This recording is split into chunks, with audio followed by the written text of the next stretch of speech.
இப்போ ஏற்கனவே ஒருத்தன் அந்த படம் பிடிச்சிட்டாருன்னு வச்சுக்கோங்க, நான் அதை பார்க்குறேன்,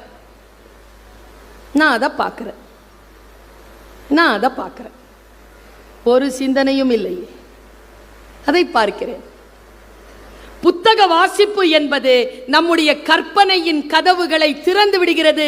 ஐன்ஸ்டீன் சொல்லுகிறான், imagination is more then knowledge. Imagination, கற்பனை திறன் வளர வேண்டும் என்றால் வாசிக்கணும்.